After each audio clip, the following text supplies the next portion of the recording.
So, modern isekai, being made mostly as a power fantasy for their mostly young male readers, is the default setting. Now you probably just scoffed at that and thought, yeah, duh, and I'm fully aware of that. I'm not giving you any big revelations here, at least not yet. If I did, then, hello, hopefully I can blow your mind twice in this video. This is how the current popular isekai light novel, manga, anime market is, and there is nothing wrong with it. I don't want you to take that from the video. Besides, there is usually a nice message of self-improvement and, in the end, doing the right thing. Even if there tends to be an equal amount of terrible story tropes, because you gotta have those catgirl slaves, fantasy elements, and adventurous guild. Okay. Now I'm just plagiarizing from every other isekai critique, like every isekai author plagiarized from each other. Imagining yourself as a better, stronger individual is a fantasy that everyone has, and stories written to stimulate that need have been made and will be made forever. But modern isekai has a specific trope that I find interesting. You might have noticed it, because you're smart,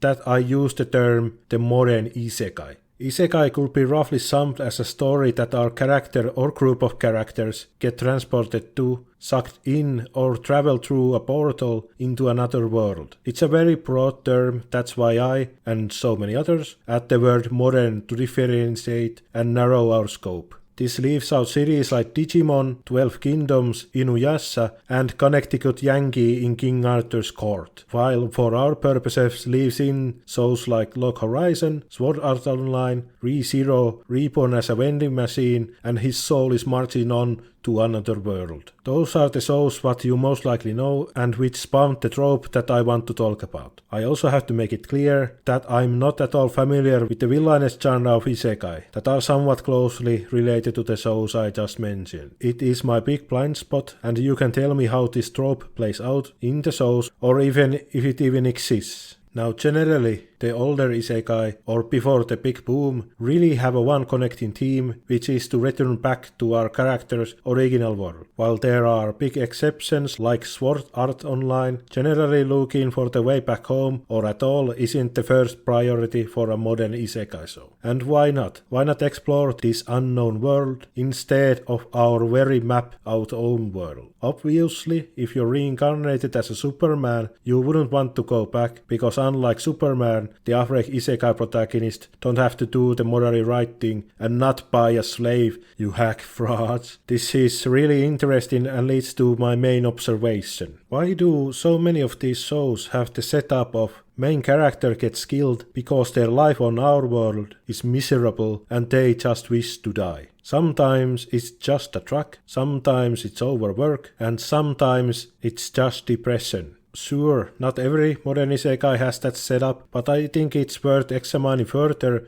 why this story setup became so popular. Art is not born in a vacuum, and it's not that far-fetched to see why going back to a simpler time is a nice escape fantasy for many. The system that we are molded by and have to give third of our lives to just come by if we just want to live. If you could just stop going to your 9 to 5, not having to stress about making deadlines and only stress about slaying goblins. To compare it to Chainsaw Man and what the author Tatsuki Fujimoto wanted Denji to be, a boy with a simple dream of just having meals and dating women, inspired by youth of his time that just want a simple, humble job to keep themselves afloat. This isekai trope is almost an opposite of that, where the character wants to be grander than most. It is fascinating that Denji is motivated to keep living in our world, while your isekai protagonist is motivated to leave everything behind. To give a less depressing example, it reminds me a lot of gamer talking points of games used to be so much better than now, or there is nothing new and good to play, unlike when I was a teen,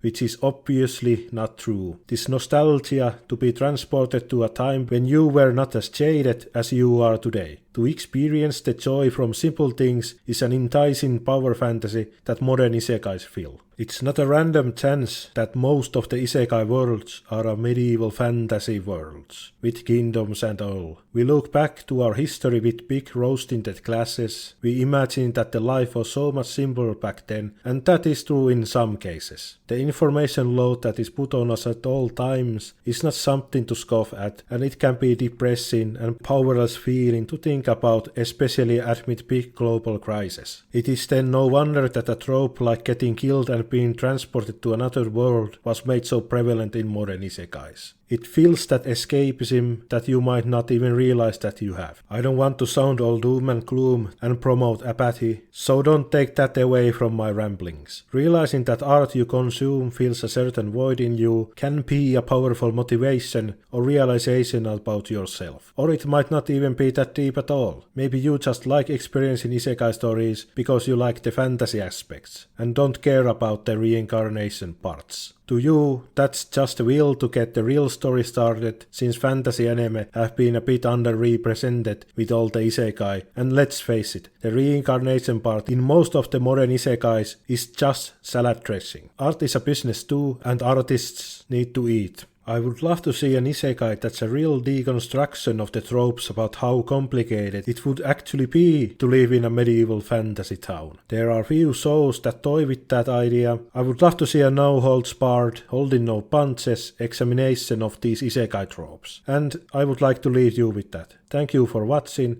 and see you later for more stuff. So while researching a bit, I saw this list of top 10 worlds to get isekai to. And while the whole list is dubious at best, fucking Soul Society is number 1. Oh, I would love to live in a sack for thousands of years.